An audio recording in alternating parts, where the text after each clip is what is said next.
negeri kita ini terbebas enggak dari riba? Pertanyaannya, berapa hutang riba negeri ini? Banyaknya berapa? Bagi saya 10 juta tuh banyak. Bagi saya ya. Pak, berapa hutang riba negeri ini, Pak? Hampir ya 9.000 triliun tuh kalau dikumpulkan duitnya nggak cukup segudang surau ini, Pak Ibu sekalian. Triliun, 9 triliun. Ya. Hutang riba. Jadi pada hakikatnya negeri ini dah memang layak untuk dibenam negeri ini, Pak Ibu sekalian. Mohon maaf, bukan saya mendoakan Indonesia ini hancur, enggak. Indonesia pasti hancur, pasti hancur. Nih saksi-saksi nih, video-video saya direkam nih saksi-saksi nih. Kenapa saya bilang Indonesia pasti hancur? Yang pertama tadi Al-Maidah ayat 49. Kalau kita tidak menjadikan Al-Quran sebagai pedoman hidup, sebagai undang-undang, maka Allah akan timpakan musibah kepada kita. Yang kedua, surat Al-Baqarah 278-279, pelaku riba, Allah yang mengumumkan perang, Allah dan Rasul langsung mengumumkan perang bagi pelaku riba. Pertanyaannya, negeri ini berapa hutang ribanya? Jadi sudah layak, Pak, negeri ini diperangi, Pak. Sudah layak bagi Allah nih. Tapi kita nggak sadar-sadar juga lagi. Ada yang bilang taat sebelum pemimpin, taat kepala otakmu.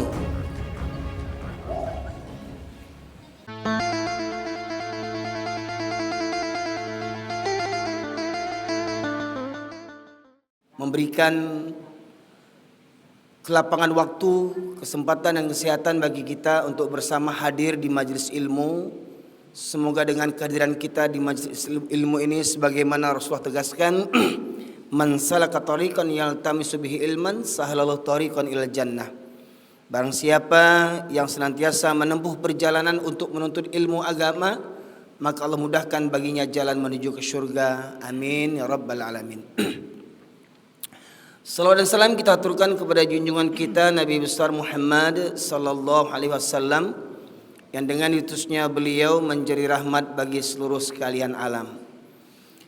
Bapak sekalian, sebelumnya saya aturkan pula ribuan terima kasih jazakallah khairan kepada seluruh pengurus yang telah berkenan menghadirkan saya di musola ini dalam rangka safari dakwah saya yang ketiga untuk daerah Riau, khususnya Pekanbaru dan sekitarnya.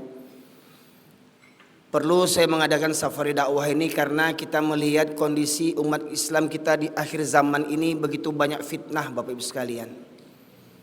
Bahkan mohon maaf, kita lihat mungkin video yang baru viral akhir-akhir ini ada di Jawa Barat kalau tidak salah, seorang yang mengaku ustadz atau wali Allah dengan kumis yang gondrong, rambut yang gondrong, yang kononnya bisa berbahasa dengan bahasa semut, ya. Bahkan dia sudah mengaku 3 tahun gila. Dia mengaku dia gila selama 3 tahun, tapi hebatnya dia gila banyak pengikutnya. Yang pertanyaannya siapa yang gila sekarang ini? Ya. Dia sudah mengaku gila 3 tahun, tapi pengikutnya banyak. Ya, jadi dia gila 3 tahun, muridnya lebih gila lagi, gitu ya. Ya.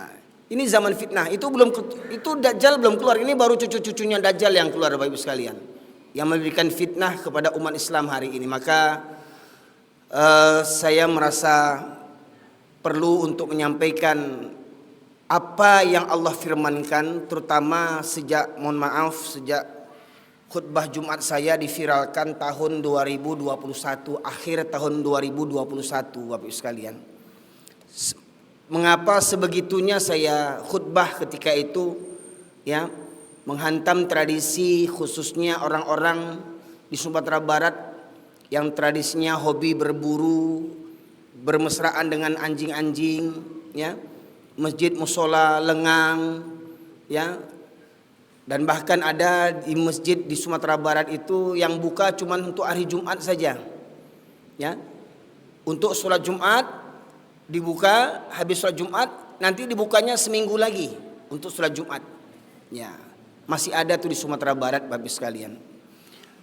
Dan alhamdulillah safari dakwah yang ketiga ini disambut oleh beberapa pengurus walaupun masih ada beberapa jadwal yang kosong ya.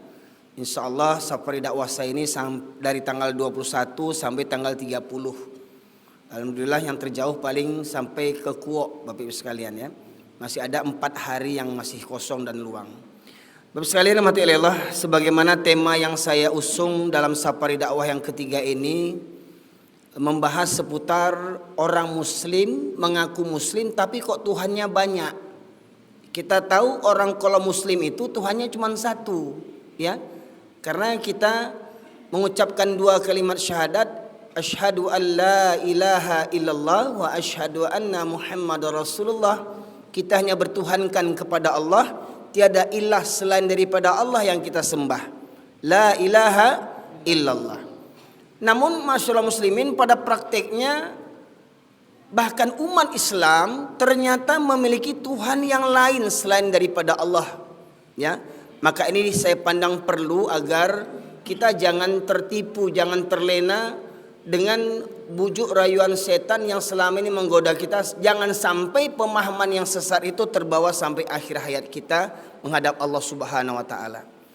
Maka Bapak sekalian rahmati Allah, untuk awal majlis ini saya sampaikan firman Allah surat yang ke-16, surat An-Nahl ayat 36, di mana Allah berfirman, a'udzubillahi minasyaitonirrajim, wa laqad ba'atsna fi kulli ummatin rasulan an i'budullaha wajtanibut taghut. Ya, Allah berfirman yang artinya, dan sungguh telah kami utus para nabi untuk setiap umat. Setiap umat itu Allah utus para nabi, yang semua nabi itu dakwahnya satu, ani'budullaha wajtanibut taghut, agar hendaknya manusia ini menyembah Allah saja dan menjauhi taghut. Jadi ada 2 pilihan Bapak Ibu sekalian. Jalan selamat adalah menyembah Allah, dan jalan kesengsaraan adalah menyembah taghut. Menyembah Allah ujungnya surganya Allah, menyembah taghut ujungnya neraka jahanam. Kalau Anda mengatakan bahwasanya saya ditakdirkan untuk menyembah taghut, seperti mana kadang orang bercanda, kadang canda itu tanpa sadar bisa membuat dia murtad sebenarnya. Apa kata mereka? Kok elok je orang sadonyo, solat je orang sadonyo bukan neraka, saya maisi. Kan Allah sudah mentakdirkan itu. Allah buat neraka, ditakdirkan ado yang masuk neraka. Kok tadinya awak masuk neraka, baalai. Itu kan tanda saya beriman tuh, pasrah kepada Allah. Kok orang sinting kok pasrahnya. Padahal kita semua juga beriman bahwasanya Allah sebelum menurunkan kita ke bumi, masukkan orang tua kita ke dalam janin orang tua kita, Allah sudah tentukan jodoh kita, rezeki kita, maut kita sudah ditentukan oleh Allah. Sepakat enggak Bapak Ibu sekalian? Sepakat enggak? Allah sudah tentukan rezeki kita, jodoh kita, maut kita sudah tentukan. Oke, sepakat? Kalau begitu ngapain kita kerja? Di rumah aja lah berdoa, kan rezeki sudah datang. Pertanyaannya, bisakah rezeki datang begitu saja? Solat, zikir, solat, zikir, solat, zikir. Ya Allah, ambolita, ya Allah, tumbung, turun kue, turun ketupek kulit tunjang. Bahas supaya datang ketupek kulit tunjang tuh, berusaha Pak. Paling indah apa? Kok nampak kulit tunjang, ketupek kulit tunjang tuh paling indah. Mambik pirang, berusaha enggak? Bisa enggak tiba-tiba ketupek kulit tunjang tuh masuk ketupek, masuk tunjang? Enggak. Dengan usaha dulu. Paling enggak membeli ketupek kulit tunjang ke Pariaman. Gitu. Ya. Nah, Bapak sekalian rahmati Allah, begitu pula dengan hidayah. Allah sudah berikan jalan yang lurus, dan Allah juga beritahukan jalan yang bengkok. Ya, maka kita tinggal memilih. Hidup ini adalah pilihan. Ya, kita memilih jalan yang lurus, alhamdulillah akan selamat. Memilih jalan bengkok akan sengsara. Begitu pula menyembah Allah, maka kita akan selamat, bahagia dunia akhirat. Menyembah taghut, maka kita akan sengsara dunia dan akhirat. Nah, Bapak sekalian rahmati Allah, 2 pilihan tadi, seperti mana Allah juga dalam kalimat tauhid, la ilaha illallah, itu diawali dengan harfun nafyun. Harfun nafyun itu maknanya huruf yang menafikan. Ya. Lam alif la yang artinya tiada atau tidak ada. Ilaha sembahan, tidak ada sembahan. Ya, illallah kecuali Allah. Bapak sekalian. Jadi maknanya jangan kita sembah selain hanya Allah saja. Jangan sembah selain Allah. Masalahnya hari ini banyak di antara kita yang belum juga memahami hakikat menyembah itu. Kita beranggapan menyembah itu hanya dalam sholat, ya, hanya dalam sebatas ibadah mahdhah saja. Puasa niatkan untuk Allah, berhaji niatkan untuk Allah, sholat niatkan untuk Allah. Kita taunya hanya itu saja kita menyembah Allah. Maka nanti kita akan kupas. Maka saya minta ada yang mendampingi saya membacakan terjemahan. Bapak sekalian, bertahun-tahun saya belajar di pesantren. Setelah saya keluar di pesantren tahun 95 sampai saat ini, ketika saya menjadikan tuntutan bagi saya untuk memperbanyak membaca referensi-referensi, terutama Al-Quran. Ketika semakin sering Al-Quran dibaca, terutamanya dengan terjemahannya, seakan-akan kita baru merasa, seakan-akan kita baru tahu ada ayat seperti begini. Ya, maka saya anjurkan kepada Bapak Ibu sekalian, ingat, Al-Quran mukjizat Rasulullah yang terbesar. Al-Quran Allah turunkan untuk sebagai yang paling utama, untuk sebagai pedoman dan petunjuk bagi kita. Namun bagaimana Al-Quran karena jadi petunjuk? Al-Quran berbahasa Arab dan kita bukan orang Arab, ya. Dan kebanyakan kita tidak pernah belajar, mungkin jarang, yang sedikit di antara kita yang belajar bahasa Arab. Maka kita membaca Quran harus didukung dengan terjemahannya, Bapak sekalian. Alhamdulillah dengan peristiwa Palestina akhir-akhir ini, peristiwa Palestina akhirnya mendunia, sampai orang-orang kafir di Eropa itu, ya, terkagum-kagum dengan keimanan orang Palestina. Ketika orang Palestina dibiarkan oleh saudara-saudara muslimnya, oleh raja-raja Islam, penguasa-penguasa Islam, tidak ada yang peduli kepada pembelaan terhadap saudara kita di Palestina, namun orang Palestina hanya bergantung kepada Allah saja. Keyakinan orang Palestina itu, bahkan kita melihat ketika orang Palestina dibantai, ada yang terkorban, anak kecil ini, ya, dibawa ke rumah sakit, dioperasi karena luka, kena pecahan peluru senjata, kakinya keluar, tulangnya keluar, dioperasi tanpa obat bius. Tidak mekik-mekik itu anak Palestina itu. Bahkan anak Palestina melantunkan ayat-ayat Al-Quran, subhanallah. Ya, hingga akhirnya orang-orang di Eropa yang bahkan yang tidak beragama, yang tidak percaya dengan agama, akhirnya mereka berpikir, kenapa orang Islam di Palestina begitu tegar mereka menghadapi cobaan begitu. Hingga akhirnya mereka beli Al-Quran berbahasa dengan bahasa mereka masing-masing. Mungkin ada Al-Quran berbahasa Prancis, ada Al-Quran berbahasa Jerman, ada Al-Quran berbahasa Inggris. Mereka belum pandai baca Al-Quran, mereka baru membaca terjemahannya dengan bahasa mereka. Apa yang terjadi? Ribuan orang di Eropa sekarang masuk Islam, Bapak Ibu sekalian. Sholat Idul Adha kemarin di Rusia, kalau Bapak Ibu lihat, Masya Allah, penuh jalan-jalan itu, di jalan mereka sholat Idul Adha, Bapak Ibu sekalian. Sekian penuhnya masjid di Eropa itu. Dan Soviet dulu negara komunis, sekarang Islam marak di sana, Bapak Ibu sekalian. Hanya dengan membaca terjemahan bahasa Inggris, Quran bahasa Inggris, mereka dapat hidayah. Pertanyaannya, kita yang sudah Islam 7 keturunan dengan baca Quran dapat hidayah enggak? Nah, maka akan kita lihat Bapak sekalian. Ya.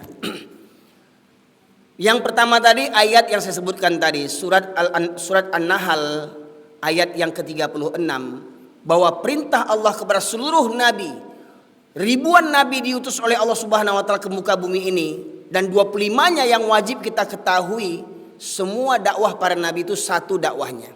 La ilaha illallah. Ani'budullah wajtanibut taghut. Agar mereka menyembah Allah dan menjauhi taghut. Nah, secara bahasa Bapak sekalian, taghut ini, secara bahasa taghut ini melampaui batas. Melampaui batas dalam kemaksiatan, ya. Bahkan menjadikan makhluk, ya, yang ditaati, yang dicintai, yang ditakuti melebihi cinta dan takut kepada Allah Subhanahu wa taala. Ya. Nah, sekarang kita lihat, silakan dibuka surat An-Nazi'at.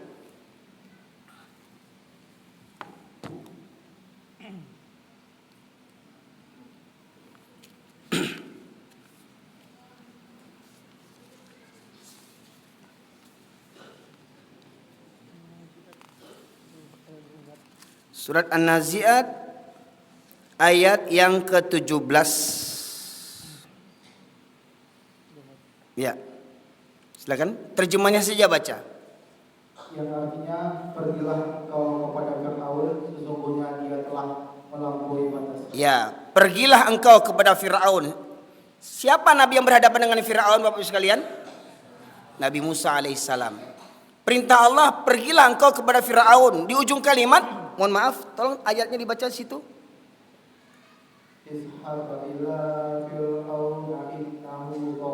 Nah, akhir ayat ada bunyi togo. Itulah asal kata togut tadi itu. Togo yadgo, ya, yaitu melampaui batas. Jadi kata Allah, pergi kau Musa kepada Fir'aun, karena Fir'aun itu melampaui batas.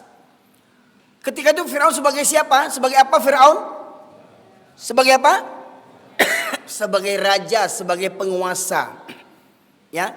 Nah, di antara orang-orang yang berpeluang menjadi togut adalah para penguasa yang zalim. Dan ingat, penguasa yang zalim, togutnya seperti Fir'aun, itu akan tetap ada sampai hari kiamat. Hanya pelakunya saja yang berbeda. Kadang ada tuh tampangnya hampir mirip-mirip Fir'aun tuh, kurus krempeng cungkring, ya. Nah, ya ada. Tampangnya di zaman ini yang tampangnya macam Fir'aun tampangnya. Kalau kita lihat foto-foto Fir'aun, mirip kali wajahnya. Ada di negeri Konoha tuh, ya. Nah, tampang Fir'aun, zalim, ya, membunuh 700 orang rasa nggak ada punya dosa, ya, membantai orang-orang kaum muslimin nggak punya rasa dosa, ya. Nah, ada Fir'aun yang begitu di zaman ini, Pak Ibu sekalian, ya, yang melampaui batas, penguasa yang melampaui batas, orang yang punya pangkat jabatan yang melampaui batas, yang mereka berlaku zalim seakan-akan mereka tidak takut kepada Allah. Bahkan ada seorang pengamat politik mengatakan hebatnya di negeri Konoha, ya, karena kenapa tidak bisa maju? Karena tidak ada yang ditakuti. Bahkan Tuhan saja di negeri ini tidak ditakuti. Tuhan saja di negeri ini tidak ditakuti. Banyak pejabat-pejabat disumpah dengan Al-Quran, tetapi mereka melanggar sumpah mereka. Seakan-akan apa? Seakan-akan tidak ada hari kiamat, tidak ada hari perhitungan, tidak ada hari pengadilan. Ya, mereka sangka mereka berkuasa selamanya di muka bumi ini, dan di akhirat mereka terbebas. Karena apa? Mereka tidak beriman kepada Allah Subhanahu wa taala. Baik, ya. Di ayat yang ke-17 itu bunyinya, kemudian lanjutkan ayat 37 dan 38 surat yang sama. Ya. 37 sampai 39. Ya. Yang artinya, maka adapun orang yang melampaui batas. Maka adapun orang-orang yang melampaui batas, kata Allah, lanjut. Dan lebih mengutamakan kehidupan dunia. Ya, lebih mengutamakan kehidupan dunia. Orang yang melampaui batas cintanya kepada dunia.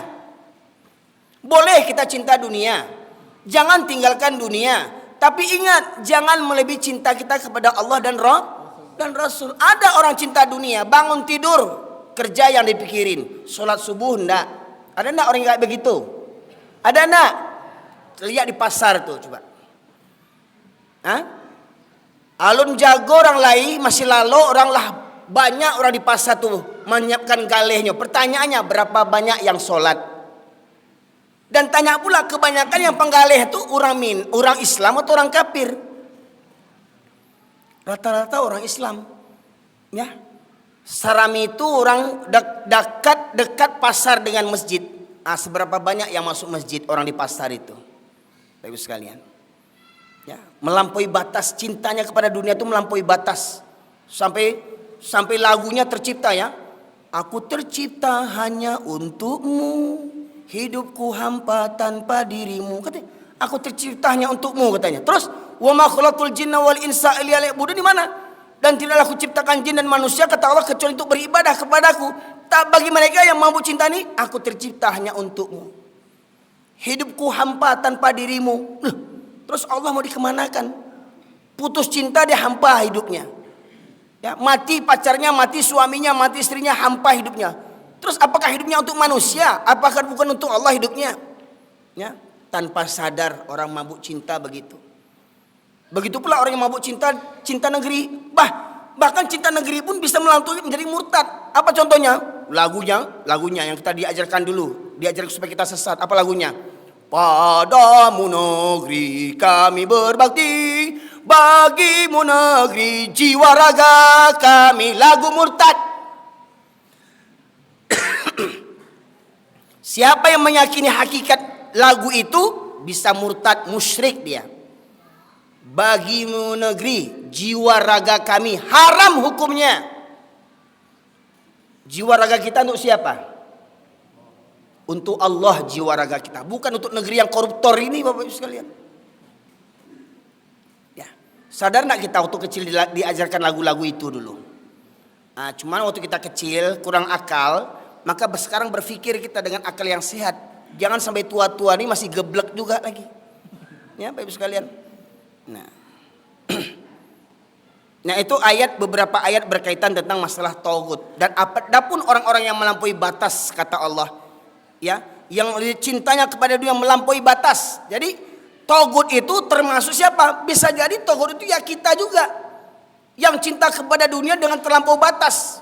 Demi pangkat dan jabatan tidak peduli, mau menghantam orang, mau membunuh orang, mau menipu orang, ya, mau dengan korupsi, nggak peduli. Yang penting bagaimana supaya dapat jabatan, kayak mana supaya jadi presiden, jadi anggota dewan, mau jadi gubernur, mau jadi wali kota, nggak peduli. Mau orang mati, mau tidak, mau orang terzolimi atau tidak, yang penting saya berkuasa. Itulah tauhid tadi, Bapak Ibu sekalian, menghalalkan segala cara. Kira-kira ada enggak tipe-tipe tauhid di zaman kita ini? Hah? Oh, banyak kali. Waktu caleg-caleg kemarin tuh banyak tuh, ya. Caleg-caleg koruptor, ya. Ya. Nah, itu Bapak Ibu sekalian. Nah, kemudian Bapak Ibu sekalian, kita akan mengungkapkan beberapa ayat yang menyebutkan kata-kata tauhid di situ, ya. Silakan buka surat An-Nisa. Surat An-Nisa ayat yang ke-60. Surat An-Nisa ayat 60. Silakan baca terjemahannya.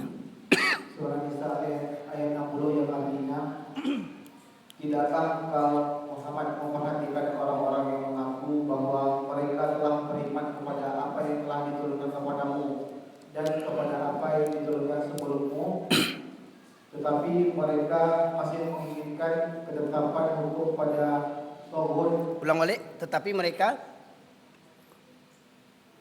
sebelumnya. Tetapi mereka masih menginginkan ketetapan hukum pada tauhid.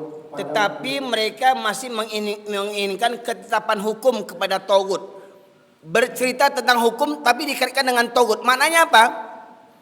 Di awal ayat Allah sebutkan, tidakkah kau perhatikan orang yang mengaku beriman kepada apa yang diturunkan kepadamu dan apa yang diturunkan sebelum kamu? Maknanya apa itu? Apa yang diturunkan sebelum Nabi Muhammad? Kitab-kitab, Taurat, Zabur, Injil, dan Al-Quran. Ada orang yang mengaku beriman kepada Al-Quran, ya, tetapi meminta ketetapan hukum kepada tauhid. Apa maknanya itu? Dari sini Bapak Ibu sekalian bagaimana memahaminya? Maknanya apa? Hukum yang tak sesuai dengan Al-Quran itu namanya hukum tauhid. Percaya atau tidak, terima atau tidak. Karena ada kelompok-kelompok Islam hari ini ketika membahas tentang masalah tauhid, ini khawarij, ya. Semua tauhid. Ini firman Allah yang menyebutkan. Banyak kelompok-kelompok Islam yang ketika dibahas tentang tauhid banyak yang takut. Banyak yang meradang ketika dibahas tentang tauhid. Bahkan mohon maaf, banyak yang dipenjara karena pengajian tauhid ini, Pak Ibu sekalian. Bagi saya, apa yang mau saya takutkan? Ini firman Allah, mau ditangkap saya tangkap. Ibu sekalian.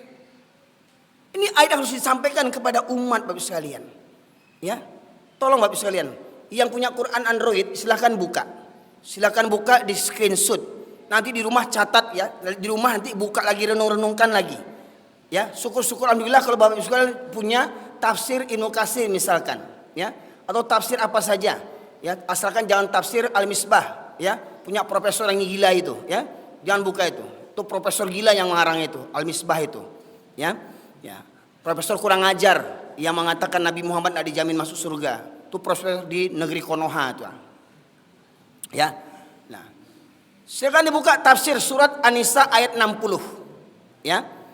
Nah, kita ulang balik terjemahannya. Tolong disimak Pak Ibu sekalian. Tolong disimak. Tidakkah engkau memperhatikan orang-orang yang mengaku bahwa mereka telah beriman kepada apa yang telah diturunkan kepadamu dan kepada apa yang telah diturunkan sebelummu? Ya. Maknanya dalam kalimat tadi ada pertanyaan, tidakkah kau perhatikan? Maknanya apa? Allah mengherankan sifat orang yang mengaku beriman kepada kitab, ya, mengaku-ngaku beriman kepada kitab, tetapi mereka meminta ketetapan hukum kepada Tagut. Lanjut.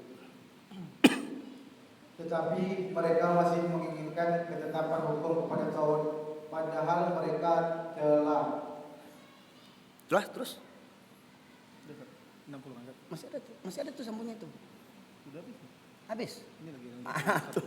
Makanya coba ulang balik. Terputus tuh terjemahannya tuh. Tidakkah engkau Muhammad memperhatikan orang-orang yang telah mengaku bahwa mereka telah beriman kepada apa yang diturunkan kepadamu dan kepada Apa yang diturunkan? kepada apa yang diturunkan sebelummu, tetapi mereka masih menginginkan ketetapan hukum pada Tagut, padahal mereka telah. Tuh. Akan potong kan, bilang kan? Telah diperintahkan. Jadi bagusnya Quran yang asli aja baca ambil. Nah, lebih berpahala lagi megang Quran yang asli. Putus ya? Ada sambungannya? Dan apabila dikatakan mereka, marilah patuh kepada yang telah diturunkan Allah Subhanahu wa taala dan Rasulnya, saya telah Muhammad. Ini lanjut 61. Oh, lanjutnya. Oh, di situ. Ya. Surah An-Nisa. Bapak Ibu sekalian, saya mengajak Bapak Ibu sekalian tolong nanti ayat ini dibuka-buka ya. Jadi mohon maaf kalau saya ditangkap karena ayat ini, Bapak Ibu jadi saksi semuanya. Iya, betul Pak. Di negeri Konoha ketika kita membaca Quran, mohon maaf Pak, di negeri Konoha untuk MTQ dapat juara, menghafal Al-Quran dapat juara, tapi mengamalkan Al-Quran dapat penjara. Bapak Ibu sekalian, lihat nanti Bapak Ibu sekalian, ya. Nah, pertanyaannya, betulkah kita ini negara yang muslimnya terbesar di dunia? Betul Pak? Umat Islam terbesar di dunia di mana? Di Indonesia, benar? Pertanyaannya, adakah Indonesia ini ditegakkan hukum Islam? Kenapa? Apa alasannya? Kenapa kita mayoritas Islam terbesar di dunia tetapi tidak mengamalkan syariat Islam? Apa alasannya? Toleransi. Kepada siapa? Kepada orang kafir, bukan non muslim, orang kafir. Terus sekalian. Ya, nanti kita lihat nanti itu. Toleransi seperti mana yang begitu itu kata Allah. Ya. Oke, kita selesaikan terjemahan yang tadi itu. Tidakkah engkau memperhatikan orang-orang yang mengaku bahwa mereka telah beriman kepada apa yang diturunkan kepadamu dan kepada apa yang telah diturunkan sebelummu, tetapi mereka masih menginginkan ketetapan hukum pada Taurat, padahal mereka telah diperintahkan untuk mengingkari Taurat itu, dan setan bermaksud menyesatkan mereka dengan kesesatan yang sejauh-jauhnya. Coba Bapak Ibu sekalian pahami, saya ingin mengajak Bapak Ibu sekalian gunakan fikirannya, ya. Tadi Allah sebutkan di situ ada penggalan ayatnya, dan mereka meminta ketetapan hukum kepada Tagut. Ya, di awal disebutkan orang yang mengaku beriman kepada kitab sebelum kamu dan kitab yang diturunkan kepadamu, yaitu kitab Al-Quran, kitab Taurat, Zabur, Injil dan Al-Quran. Diturunkan kitab kepada kita diturunkan kitab Al-Quran, ada sumber hukum di sini. Sepakat Bapak sekalian? Al-Quran sumber hukum. Al-Quran berlaku apakah hanya di Arab saja? Al-Quran apakah hanya berlaku di dunia saja, di bumi saja? Di langit berlaku nggak Al-Quran? Berlaku nggak Al-Quran di langit? Di langit itu mengatur matahari, bintang segala macam itu ada Al-Quran kan? Bapak sekalian. Nah, kita mengaku beriman kepada Al-Quran, tetapi di satu sisi kita meminta ketetapan hukum kepada Tagut. Contoh, buka surat An-Nur, surat 24 ayat 2. Contoh pelaku zina. contoh pelaku zina. Yang Bapak Ibu tahu kalau pelaku zina dalam Islam apa hukumannya? Ayat 2. Surat 24 ayat 2. Dalam Islam pezina apa hukumannya? Dirajam, dicambuk sampai berapa kali? 100 kali. Ya. Itu hukuman bagi pada pezina perajam, dirajam.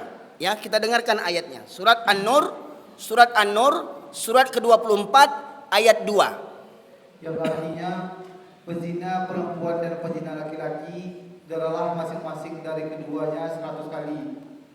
Dan janganlah rasa belas kasihan kepada keduanya mencegah kamu yang untuk menjalankan agama atau hukum Allah. Jangan karena belas kasihan kepada keduanya mencegah kamu untuk menjalankan agama Allah. Maknanya apa? Kita beragama belum sempurna lagi.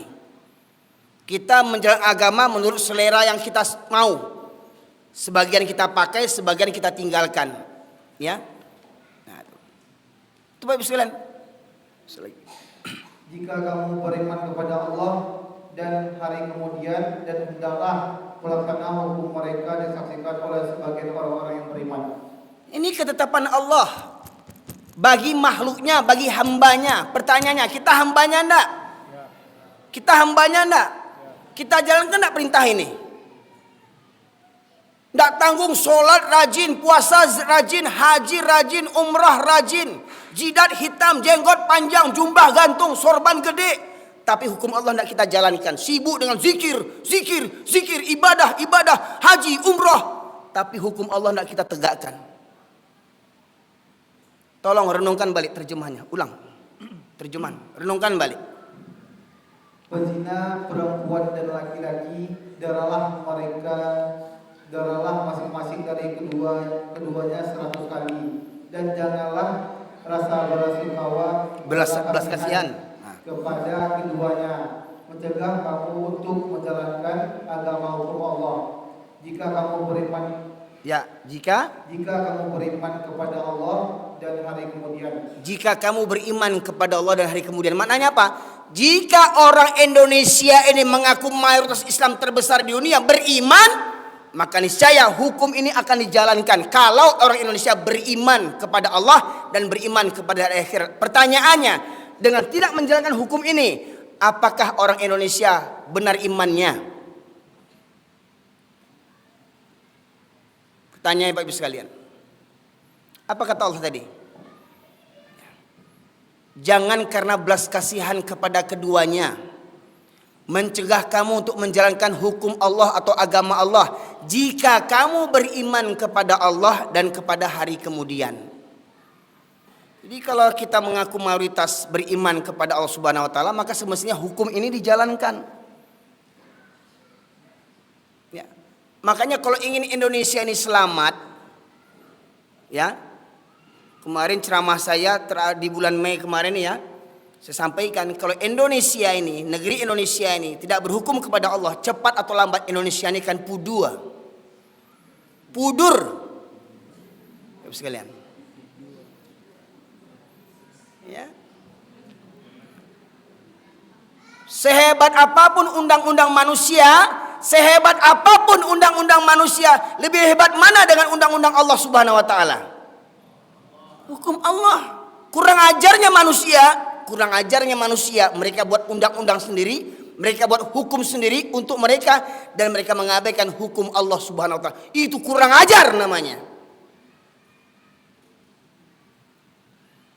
Kita makhluk yang hina mengaku setara dengan Allah, berhak membuat undang-undang, membuat hukum-hukum dan kalama di awak seorang aja. Ya. Bapak sekalian. Jadi hukum, tolong silahkan yang menyaksikan ini, ulama-ulama tolong bahas ini, ulama-ulama ya, tamatan Timur Tengah kah, Timur Pinggir kah, Timur Selatan kah, yang LC kah, yang WC kah gelarnya, tolong bahas ini. Bapak sekalian.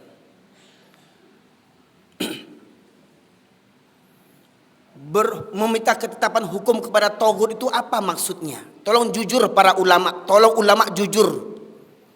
Meminta ketetapan hukum kepada togut itu apa maksudnya? Yang saya pahami, meminta ketetapan hukum kepada togut adalah Allah sudah tetapkan hukum di sini, kita buat hukum yang lain selain daripada Al-Quran, maka hukum yang tidak bertentangan, yang tidak sesuai dengan Al-Quran, sementara sudah ditetapkan di sini, maka itulah hukum togut. Sementara kita diperintahkan untuk mengingkari togut, kafir kepada togut.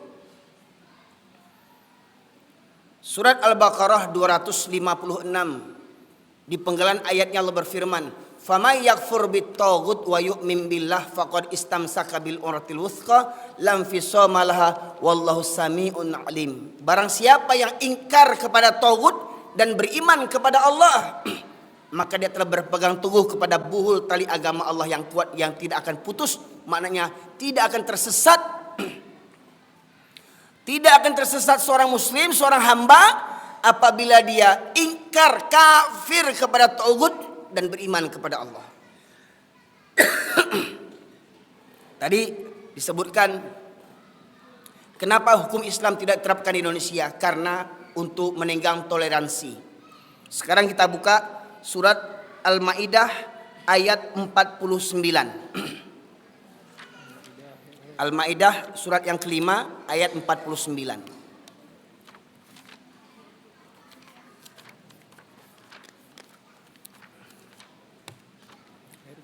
Ayat 49. Surat yang kelima ayat 49. Ya, terjemahnya baca. Yang artinya, dan hendaklah engkau memutuskan perkara di antara mereka menurut apa yang diturunkan Allah. Dan hendaklah kamu memutuskan perkara di antara mereka, di antara manusia ini, menurut apa yang diturunkan Allah. Kalau terjadi kasus pelanggaran hukum di antara kita, apa kata Allah? Hendaklah kamu memutuskan perkara di antara mereka menurut apa yang diturunkan Allah. Apa yang diturunkan Allah? Al-Quran. Contoh, terjadi perzinahan, kedapatan berzina laki-laki dengan perempuan yang belum berkeluarga, maka hukumannya apa? Sudah Allah sebutkan tadi, surat An-Nur ayat 2, dirajam, dicambuk 100 kali. Hendaklah kamu memutuskan perkara di antara mereka menurut apa yang diturunkan Allah. Baik Ibu sekalian, ya. Nah, lanjut. Dan janganlah engkau mengikuti keinginan mereka. Dan janganlah kamu mengikuti keinginan mereka, Pak Ibu sekalian. Kalau diajak manusia ini berhukum kepada Allah, lebih banyak yang menerima atau lebih banyak yang menolak? Hah? Lebih banyak yang menolak? Kalau ada yang menolak, apa kata Allah? Janganlah kamu mengikuti keinginan mereka. Ya. Kalau orang kafir menolak hukum Islam bisa dimaklumi karena mereka orang kafir. Masalahnya ada orang Islam tidak mau berhukum kepada Islam. Saya katakan kalau orang kafir diajak berhukum kepada hukum Islam, wajar mereka menolak karena mereka orang kafir. Tetapi kalau orang Islam diajak kepada berhukum kepada hukum Allah, hukum Islam, mereka menolak. Siapa mereka? Secara zahir mengaku Islam, tetapi batinnya adalah munafik. Dan ingat, munafik ini neraka yang lebih dahsyat daripada nerakanya orang kafir. Karena apa? Orang munafik ini dia tahu, tapi pura-pura tidak mau tahu. Ya, yakin tidak Bapak sekalian? Hukum yang terbaik hukum Allah. Yakin tidak? Tapi kenapa nggak terapkan hukum Allah? Bapak sekalian, lanjut. Dan waspadalah terhadap mereka. Dan waspadalah terhadap mereka. Jadi jangan kita turuti orang yang tidak mau dengan syariat Islam. Bapak sekalian, ya, lanjut. Jangan sampai mereka memperdayakan engkau terhadap sebagian apa yang diturunkan Allah kepadamu.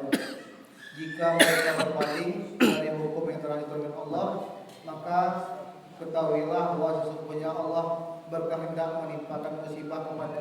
Ya, lanjut, ulang lagi. Dan maka ketahuilah bahwa sesungguhnya Allah berkehendak menimpa musibah kepada mereka yang disebabkan sebagai dosa sebagian. mereka. Ya. Maka ketahuilah Allah akan menimpakan musibah. Ya. Dan jika mereka berpaling dari apa yang diturunkan Allah, apa kata Allah? Maka ketahuilah Allah akan menimpakan musibah.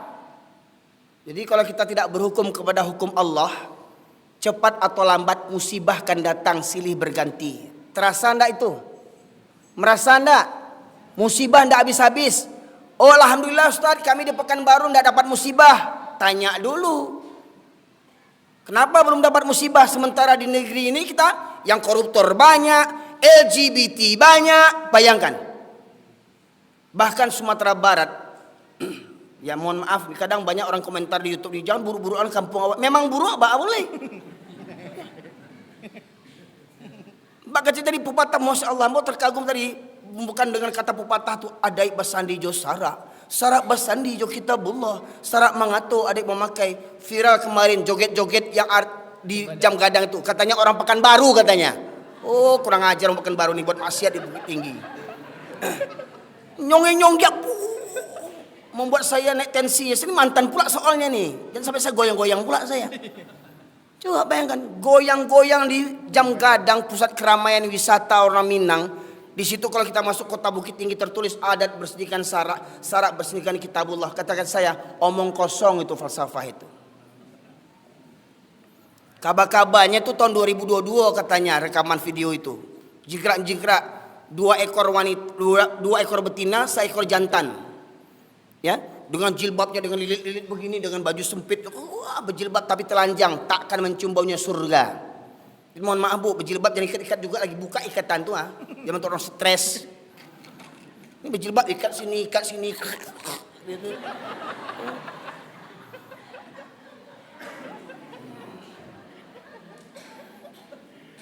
Buka surat Al-Ahzab ayat 59. Jilbab itu sejenis baju kurung yang lapang, bukan baju belejin.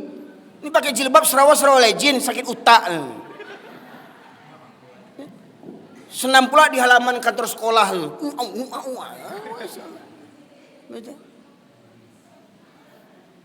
Ya. Jadi ingat Ibu sekalian, surat Al-Maidah ayat 49. Ya. Jika ya kita menolak apa yang diturunkan Allah, maka Allah akan menimpakan musibah kepada kita. Ya. Baca ayat berikutnya. Ya artinya. Dan sesungguhnya kebanyakan manusia adalah orang-orang yang fasik. Terus. Apakah hukum jahiliyah yang mereka kendaki? Siapakah yang lebih baik daripada hukum Allah bagi orang-orang yang meyakini agamanya? Apakah hukum jahiliyah yang mereka kendaki? Maka hukum siapakah yang lebih baik daripada hukum Allah Subhanahu wa taala? Maknanya apa? Hukum di luar hukum Allah adalah hukum jahiliyah. Kalau di masa Rasulullah disebut kaumnya kaum jahiliyah di masa Rasulullah, wajar. Ya, Nabi baru lahir. Al-Qur'an belum ada. Wajar mereka jahiliyah. Wajar kakek-kakek paman-paman Nabi Muhammad jahiliyah menyembah berhala. Karena apa? Dakwah Islam belum turun. Al-Quran belum sempurna. Ini kita, Nabi sudah turun, sempurna dakwah Nabi. Al-Quran macam-macam sekarang ini. Ada yang terjemahan, ada yang tadi anak kita baca untuk tafsirnya, ada terjemahan perkata, ada Al-Quran Android, ada Al-Quran ditekan pakai pena, keluar suaranya. Mudah sekarang belajar Al-Quran, memahami Al-Quran. Bapak sekalian. Tapi semakin canggih keilmuan sekarang, makin banyak orang yang ingkar kepada Al-Quran. Tidak mau belajar Al-Quran. Karena apa? Tidak bawa untung dunia. Oh tapi kalau kuliah bahasa Inggris, bahasa Jerman, bahasa Korea, biar nanti laku kerja, nanti terima melamar pekerjaan. Baca Quran gak ada yang tanya orang. Makanya bagus sekali kalau ingin cari menantu, jangan tanya bahasa Inggrisnya. Tanya, pandai tidak baca Quran? Pandai Bu, kasih dah baca Quran. Kacamata tinggal Bu, pinjamkan kacamata. Oh enggak cocok Bu, pergi kita ke toko kacamata. Antar dia ke toko kacamata, pilih mana yang cocok sama kamu. Kalau lagu enggak tanggung bahasa Korea, Sakurata lagu Korea. Sinio. Tapi ketika baca Quran,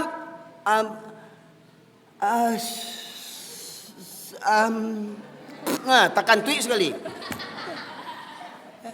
Banyak laporan kantor-kantor KUA. Orang-orang pemuda-pemudi yang meminta surat nikah dites baca Quran, banyak yang tak pandai baca Quran. Silahkan survei membuktikan. Ya, tapi celakanya kau tahu ngasih surat juga KUA itu dikeluarkan juga surat nikahnya karena apa? Udah sumbat muncungnya sama pitih. Balai. Ya. Nah, itu kau kurang aja nama itu namanya. Tangguang buku di neraka buku di akhirat buku. Ya. Pak Ibu sekalian mohon maaf nih, saya kaji saya men buka kulit tanpa isi aja nih Pak Ibu sekalian ya. Memang saya nggak bisa basa-basi nih karena mungkin darah-darah Medan sama Pariaman masuk dalam darah saya nih ya. Pak Ibu sekalian. Ya. Ya. Jadi kalau kita ya tidak menjalankan memberikan hukum Allah sebagai aturan undang-undang kita, maka cepat atau lambat negeri ini akan dimusnahkan oleh Allah Subhanahu wa taala. Buka Al-Baqarah 278. Al-Baqarah 278.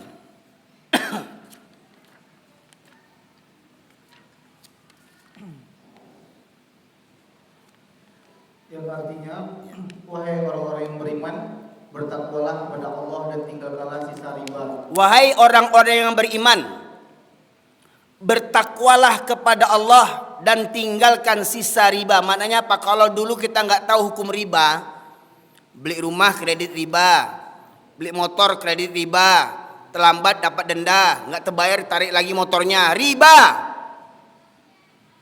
Ya, nah, beli rumah pakai riba, menikah hutang riba, kuliah hutang riba, itu haram hukumnya.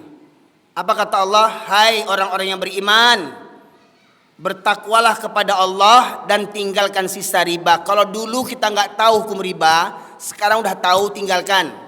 Jadi mohon maaf, jangan bangga kerja di Bank BRI, Bank BNI, jangan bangga kerja di bank. Jangan bangga, oh anak mau kerja di bank, jangan bangga, cilako tuh. Oh gaji gadang, yo gadang kena rako beko. Jangan bangga mana. Lebih baik menantu tukang tempel benen daripada tukang bank lagi. Terus sekalian. Ya. Cuman ya tempel benen tuh keringetnya busuk. Ya. Kerja di bank harum keringetnya di AC, tapi narako juangnya. Di teki cua di nantarang awak. Bangga mana menantu ju pegawai bank. Terus sekalian. Ya. Lebih selamat menantu ju tukang bank, bengkel. Tuh, tinggalkan sisa riba. Lanjut, terjemahan berikutnya. Jika kamu orang yang beriman. Jika kamu orang yang beriman, kalau beriman tinggalkan riba. Nggak mau tinggalkan riba, jangan ngaku-ngaku beriman. Masih riba juga lagi. Hah? Pinjam uang ke Bank BNI. Ya, minjam 4 juta, dibayar 6 juta. Beranak uang tuh. Ya, haram hukumnya. Ya, lanjut. Jika kamu tidak melaksanakannya, maka umumkanlah perang dari Allah dan Rasul-Nya. Jika kamu tidak melaksanakannya, maka umumkanlah perang dari Allah dan Rasul. Pak Ibu sekalian, pelaku riba Allah dan Rasul yang memeranginya. Allah langsung dan Rasul yang memeranginya, pelaku riba. Siapa tentara Allah? Angin tentara Allah enggak? Gunung tentara Allah enggak? Air tentara Allah enggak? Batu tentara Allah enggak? Kun fayakun kata Allah, tak jadi galodoh hancur Bukit Tinggi. Hah? Kun fayakun dibantai tsunami gempa bumi hancur kota Aceh, hancur Sumatera Barat 2009. Itu tentara Allah. Pertanyaannya, negeri kita ini terbebas enggak dari riba? Pertanyaannya, berapa hutang riba negeri ini? Banyaknya berapa? Bagi saya 10 juta tuh banyak. Bagi saya ya. Ya. Pak, berapa hutang riba negeri ini, Pak? Hampir ya 9.000 triliun. Triliun tuh kalau dikumpulkan duitnya nggak cukup segudang surau ini, Pak Ibu sekalian. Triliun, 9 triliun. Ya. Hutang riba. Jadi pada hakikatnya negeri ini dah memang layak untuk dibenam negeri ini, Pak Ibu sekalian. Mohon maaf, bukan saya mendoakan Indonesia ini hancur, enggak. Indonesia pasti hancur. Pasti hancur.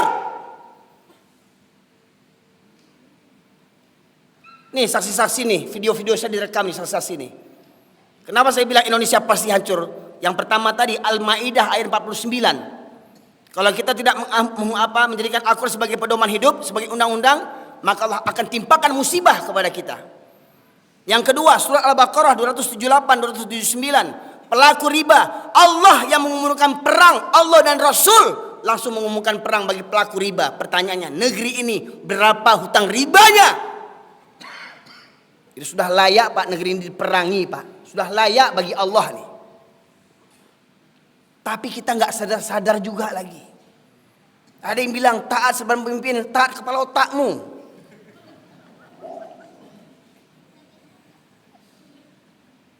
Pemimpin yang bagaimana nih yang ditaati? Ya. Racunnya selalu ya ayyuhalladzina amanu atiullah wa atiur rasulullah ulil amri minkum. Wahai orang beriman, taatlah kepada Allah, taatlah kepada Rasul dan ulil amri di antara kamu. Coba suruh jujur.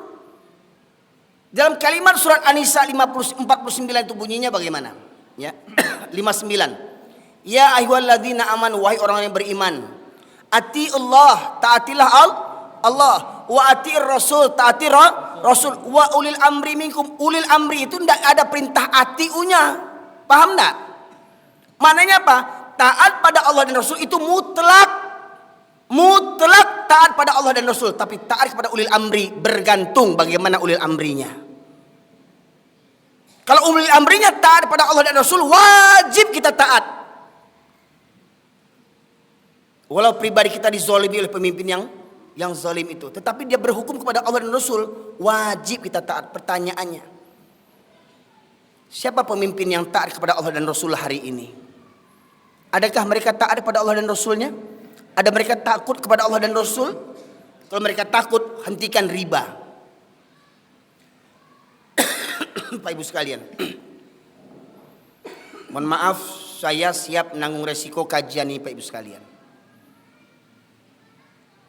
Memang kajian yang berat, kajian tauhid ini yang paling berat Pak Ibu sekalian. Oh kareh bana kaji Ustaz tuh yo, pertanyaannya Nabi Muhammad kajinya lembut enggak? Lembut enggak dakwah Nabi Muhammad SAW? Lembut enggak? Pertanyaannya, dicintai enggak Rasulullah di kampungnya? 13 tahun Rasulullah berdakwah di kampungnya, dicintai umatnya enggak?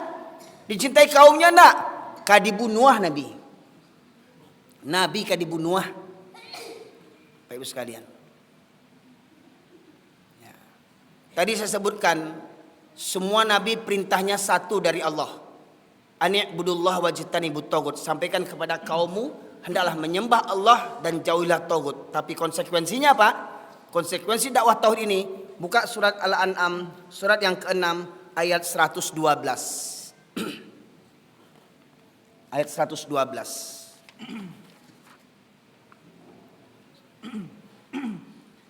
Yang artinya dan demikianlah untuk setiap nabi kami menjadikan musuh yang berdiri dari setan-setan manusia dan jin. Ya.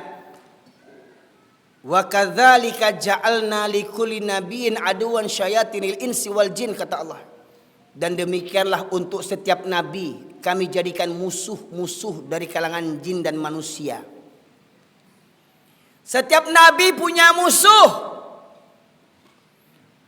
Ya. Nabi Ibrahim mendakwahi kaumnya, mendakwahi ayahnya. Apa yang didapat Nabi Ibrahim? Dibakar. Nabi Musa mendakwahi ayah angkatnya Fir'aun. Apa yang didapat Nabi Musa? Difitnah, mau dipenjara, mau dibunuh, dikejar, diuber.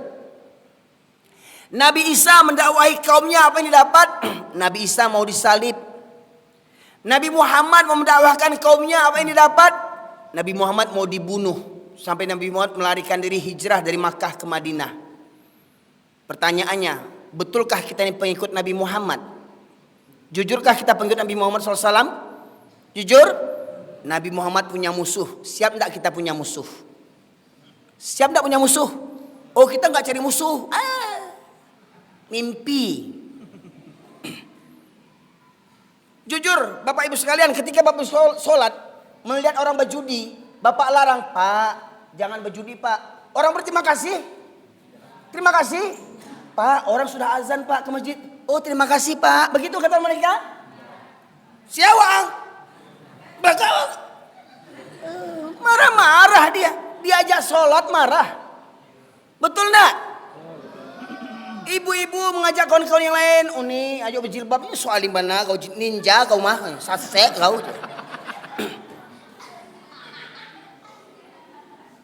Enggak perlu jilbab tu, yang perlu hati kau.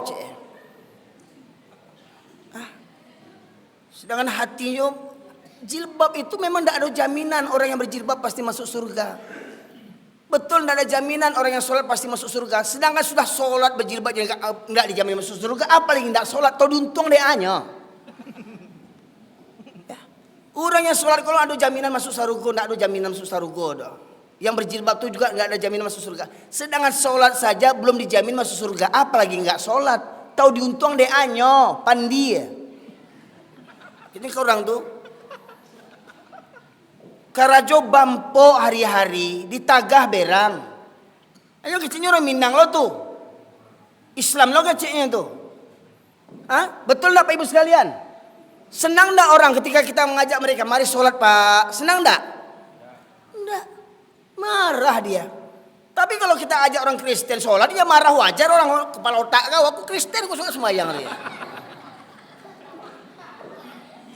Ini orang Minang Islam 7 keturunan diajak sholat, baca caruinya. Betul enggak begitu Pak? Hah?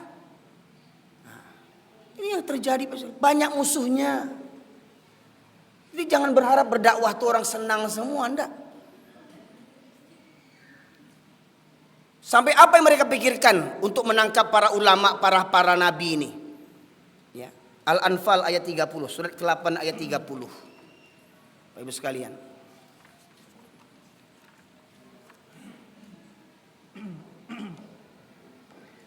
Yang artinya, dan tinggallah ketika orang-orang kafir Quraisy memikirkan tipu daya terhadapmu Muhammad untuk menangkap dan memenjarakanmu dan membunuhmu atau mengusirmu. Maka membuat tipu daya dan Allah menganggarkan tipu daya itu. Jadi orang-orang kafir itu Pak Ibu sekalian, apa makar mereka? Makar mereka ingin menangkap kita, ingin memenjarakan kita, ingin mengusir kita, ingin membunuh kita. Pak, itu sunatullah dalam memegang kebenaran. Siap diusir, siap dibenci, siap dipenjara, siap dibunuh. Siap enggak kita untuk itu? Siap enggak Pak? Dipenjara, difitnah karena memegang kebenaran. Sebagaimana saya katakan, kalau kita buat lomba MTQ dapat juara, lomba hafiz Quran dapat juara, lomba mengamalkan Al-Quran dapat penjara. Coba terapkan. Ada orang berzina, bapak rajam 100 kali. Basobo orang berzina, tetangga orang berzina, cambuk Pak, cambuk 100 kali. Dapat penghargaan enggak Pak? Ada dapat penjaro. Ya, baju di orang, mabuk-mabuk orang, ya kita tagah, kita larang, ya. Apa kata Rasulullah? Apabila kamu melihat kemungkaran, rubah dengan tanganmu. Basawar baju orang, pang. Kira bapak dapat penghargaan enggak kita sama polisi? Kita masuk penjara. Betul enggak? Itu. Jadi konsekuensinya tauhid tadi Pak, konsekuensi tauhid itu harus siap menghadapi berbagai macam fitnahan orang-orang yang benci kepada Allah dan Rasulnya serta agama Islam ini. Itu konsekuensinya Pak. Ya. Jadi harus siap kita diperangi, apalagi ketika kita lemah. Pertanyaannya Rasulullah dulu diperangi, ditangkap, disiksa sahabat-sahabat seperti Bilal bin Rabah, ya, Ammar bin Yasir mendapat tekanan di Makkah, ya. Kenapa? Karena masih minoritas. Betul enggak? Hingga akhirnya Rasulullah hijrah ke Makkah, ke Madinah. Sudah punya kekuatan, baru Rasulullah membebaskan kota Makkah dari berhala-berhala. Itu ketika Rasulullah di Makkah sedang minoritas. Hari ini kita minoritas atau mayoritas? Kita minoritas atau mayoritas? Tapi kita yang tertindas. Tuduhan teroris selalu untuk orang Islam yang teroris itu. Ya, Selalu diceritakan ulama-ulama jahat, ulama penjahat. Pertanyaannya, adakah pendeta yang lain-lainnya jahat enggak? Pemimpin-pemimpin agama yang lain itu. Dengar pengakuan mantan pendeta Dr. Yahya Waloni. Apa kerjanya dulu waktu jadi pendeta? Memurtadkan orang Islam. Itu melanggar hukum enggak? Itu sekalian. Jadi mohon maaf Bapak Ibu sekalian. Kaji ini memang kaji tensi tinggi Bapak Ibu sekalian. Dan resikonya harus siap. Ditangkap, dipenjara, difitnah, bahkan dibunuh sekalipun. Bapak Ibu sekalian. Saya sampaikan ini makanya saya minta ada penterjemah saya. Kalau saya kena tangkap, ini juga kena tangkap juga dia. Karena dia yang baca Al-Quran. Nah itu. Bapak Ibu sekalian. Itu sunatullahnya begitu Pak Ibu sekalian. Dalam perjuangan ini. Pertanyaannya siap enggak? Ya. Oh Bapak Ibu ingin surga. Dengan sholat, puasa, zakat, haji, umroh. Cukup itu aja pengen surga. Nah, hati-hati dulu. Lihat Al-Baqarah 214. Al-Baqarah 214 buka.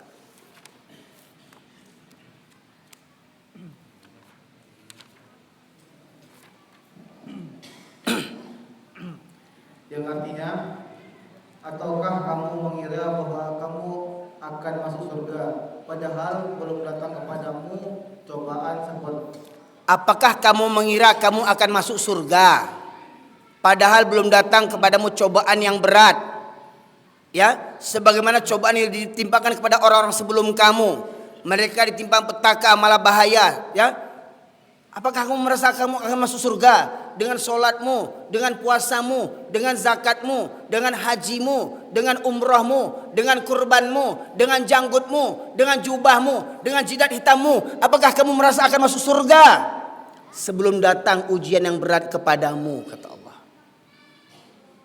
Pak, di tengah-tengah kehidupan kita ini kemaksiatan merajalela, Pak. Semua penyakit umat-umat terdahulu daripada Nabi terjadi hari ini semuanya. Pedagang yang curang, Masya Allah, ya, pakai pemanis, pakai pengawet, pakai penyedap, pakai pewarna, zat kimia dan segala macamnya, ya. Kita rasa enak-enak saja, padahal penyakit yang datang sama kita. Pedagang banyak yang tak jujur, ya, ingin modal sedikit, untung besar, ya. Pemimpin zolim, polisi keparat zolim, ya. Para jamaah sekalian, yang kaya menindas yang miskin, yang kuat menindas yang lemah. Sebagaimana saya katakan, LGBT merajalela. Coba bayangkan. Saya tanya kepada ibu sekalian, pernah ngelihat enggak? Pernah lihat enggak? Pernah dengar enggak? Anjing jantan kawin sama anjing jantan. Pernah dengar? Pernah lihat? Anjing jantan kawin sama jantan. Babi betina kawin sama babi betina. Pernah dengar enggak? Hah? Anjing sama babi aja nggak buat. Manusia ada yang buat enggak? Manusia ada yang buat enggak? Bayangkan. Hebat mana anjing dibandingkan manusia itu dalam kemaksiatan. Anjing babi aja enggak buat. Jantan kawin sama jantan, betina kawin sama betina. Ini manusia. Laki-laki suka laki-laki, perempuan suka perempuan. Kayak mana anaknya? Boneka. Itu pun mau disahkan undang-undangnya demi hak azazi, ya. Dan sekarang merajalela. Kita khawatir hari ini bukan anak perempuan saja ini perkosa, anak laki-laki pun kena perkosa sekarang ini, Masya Allah. Anak laki-laki kena perkosa. Jadi jangan bangga bana kalau anak awak rancak, anak awak ganteng kena perkosa nanti, ya. Maka suruh anak awak tu berjanggui. Nah, kalau berjanggui anak nak selera orang caliknya leh. Kau nak anak bentuk padusi, bentuk binatang Korea. Ya. Ya. Ini Pak sekalian. Nah, inilah kondisi kita hari ini Pak Ibu sekalian. Ini safari dakwah saya yang kedua dan malam yang pertama. Insya Allah akan saya lanjutkan pada kajian berikutnya di tempat yang lain. Kalau Bapak Ibu ingin melanjutkan kajian ini, ya, nanti kita akan kupas apa-apa saja, siapa saja yang menjadi Tuhan selain daripada Allah Subhanahu wa taala. Tapi ya, untuk memenuhi satu harapan daripada materi tadi, ya, Satu saya berikan Tuhan yang batil yang banyak disembah orang Islam hari ini. Satu saya berikan bocorannya, ya. Buka surat Al-Jasiyah surat ke-45 ayat 23. Sudah ini kita tutup pengajian kita. Sekarang saya tengok udah banyak Bapak Ibu yang boleh ngantuk-ngantuk nampaknya nih, ya. Surat yang ke-45 ayat 23. Bapak Ibu sanggup nggak kita ngaji sampai subuh? Sanggup nggak? Semangat? Sanggup? Saya nggak sanggup. Udah mengantuk soal ini. Ya, kalau nonton bola sanggup ya? Gol! Coba.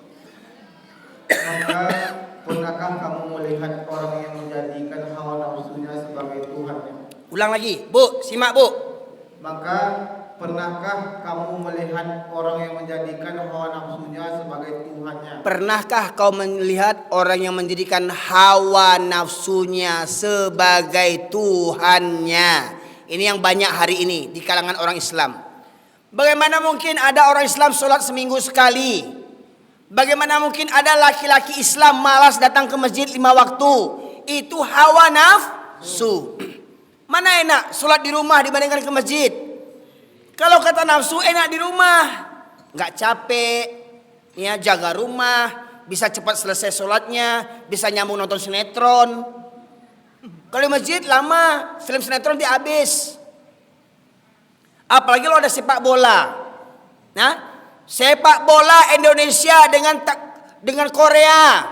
Berapa banyak yang datang ke musola dengan kelapa kopi? Berapa banyak yang nonton bola dengan yang mendengarkan pengajian? Sampai subuh sanggup nonton bola. Wow! Subuh KO semua telah. Tuhannya hawa nafsu. Perempuan banyak yang berjilbab, tapi seperti satria baja hitam, kadang berubah, kadang berjilbab, kadang enggak. Nah, berubah juga. Ya, kadang berjilbab, ya, jilbabnya besar dapat hadiah orang pulang umroh, pulang haji, selutut, serua pontong laki ini pakainya, sakit otak tuh. Kerudungnya kadang, sampai selutut kerudungnya dapat hadiah orang umroh ya, tapi serua pontong laki, kolor laki ini pakainya. Ya. Atau ada pergi pesta, pakai kerudung gede, celana legin dipakainya. Coba celana legin yang ibu punya itu kasih sama bapak kira-kira. Kalau bapak pakai seragam legin gimana? Menggoda enggak? Ya, menggoda untuk disepak apa itu ya. Ya. Coba kenapa yang perempuan pakai celana legin enggak apa-apa yang pakai celana legin? Supaya nampak berotot gitu kan. Ini pakai kerudung, seragam legin pergi beralek. Pakai kerudung, senam poco-poco. Ya. Sakit otak. Ya. Hawa nafsu. Lanjut. Ulang. Maka pernahkah kamu melihat orang yang menjadikan hawa nafsunya sebagai Tuhannya dan Allah membiarkannya sesat dengan pengetahuannya? Kalau orang sudah memperturutkan hawa nafsunya, Allah biarkan dia sesat. Bu, Pak, kalau kita beribadah mengikut hawa nafsu, Allah biarkan dia sesat. Lanjut. Dengan pengetahuannya. Dan Allah mengunci pendengaran dan hatinya serta meletakkan tutup atas dan penglihatannya. Maka siapakah yang mampu memberikan petunjuk setelah Allah? Mengapa kamu tidak mengambil pelajaran? Ya, kalau sudah Allah sesatkan, jadi mohon maaf. Allah menyesatkan kita itu bukan takdir Allah. Allah menyesatkan kita dari usaha kita. Sudah diagiah petunjuk Al-Quran, tapi malah mengikuti hawa nafsu. Itu akhirnya apa? Sudah diberikan petunjuk hidayah dari Al-Quran, tapi tidak mau. Ya karena banyak tenggangan. Ya nanti kalau saya begini, apa kata orang? Ya baralek, kalau tidak borgen beko kecil orang beko gengsi awak. Awak lah bangsa baralek borgen, bau utang-utang lo tuh tidak tahu duntuang. Namuah bau utang baralek demi organ, kan andi itu namanya itu. Gengsi beko kecil orang kampung beko, mati dulu orang kampung tuh. Usulan. Nah ini banyak dek menenggang orang banyak kok dek menenggang orang kampung. Ya, gengsi awak, itu hawa nafsu. Anak daro Jomara Pulai lah sabui balang ulang lalu kajian tu. Sepakat bahwasanya orang Islam ni sakit sekalipun wajib solat. Betul nak? Betul nak ibu? Wajib solat, sepakat nak? Tak bisa berudu, bisa gimana? Tayamum. Tak bisa solat berdiri, boleh solat duduk. Tak sanggup duduk, boleh berbaring. Tak bisa angkat tangan, boleh dengan isyarat. Yakin nak? Sepakat nak? Orang sakit wajib solat, sepakat? Waktu jadi pengantin gimana? Berapa banyak anak daro Jomara Pulai yang tak solat waktu baralek? Betul nak? Banyak yang solat nak? Mengaku orang baralek itu nak tahu duntuang. Ya, sekalian, gimana mau membina rumah tangga sakinah mawadah warahmah? Di awal membina rumah tangga dosa gadang yang wak karajuan, tak solat waktu baralek. Ya, ini dosa yang menjadi tradisi, adat istiadat. Dosa yang menjadi adat istiadat. Mendarah daging setiap baralek banyak yang tak solat. Ya, nah tuh, ayo sekalian. Kalaulah beginilah jadinya negeri kita ini, cepat atau lambat negeri kita akan dibenam oleh Allah Subhanahu Wa Taala. Terakhir penutup, cukup sekian, ya. Dari Dinda, terakhir penutup saya sampaikan satu ayat. A'udzu billahi minasy syaithanir rajim. Bismillahirrahmanirrahim. Walau anna ahlal qura amanu wattaqau lafatahna 'alaihim barakatin minas samai wal ardh walakin kadzabu fa'akhadnahum bima kanu yaksibun. Allah berfirman yang artinya, kalaulah sekiranya penduduk negeri-negeri ini beriman dan bertakwa, maka akan kami bukakan pintu berkah dari langit dan bumi. Tetapi penduduk negeri ini mendustakan ayat-ayatku, maka kuhancurkan negeri mereka dikarenakan ulah perbuatan mereka sendiri. Mendustakan ayat-ayatku, maka kuhancurkan negeri mereka dikarenakan ulah perbuatan mereka sendiri. Silahkan perbanyak berbuat zolim, silahkan perbanyak buat maksiat. Cepat atau lambat azab itu akan datang kepada kita. Apakah kita menunggu azab Allah di dunia? Bapak sekalian, maka mari tumbuhkan, tanamkan iman dan takwa. Bagaimana caranya? Perbanyak hadir di majelis ilmu Bapak Ibu sekalian, dan selektif mencari guru. Ya, jangan bantu ya yang bahasa Suryani itu guru-gurunya. Ya, para jamaah sekalian rahmati Allah. Semoga kiranya majelis kita ini diridai oleh Allah Subhanahu Wa Taala. Insyaallah untuk safari dakwah yang saya berikutnya ada beberapa, kalau tidak salah 2 tempat lagi saya di sekitar Rumbai ini Bapak sekalian. Ya. Di antaranya satunya di Masjid Syekh Burhanuddin kalau tidak salah itu di Rumbai. Rumbai mana tidak tahu saya. Ya. Nanti silakan, saya sudah share jadwal kegiatan safari dakwah saya selama di Pekanbaru, Riau. Ya. Nanti silakan dilihat Bapak sekalian. Di Masyarakat Muslimin sengaja saya melakukan safari ini dengan siap menanggung resiko. Pro dan kontra pasti banyak.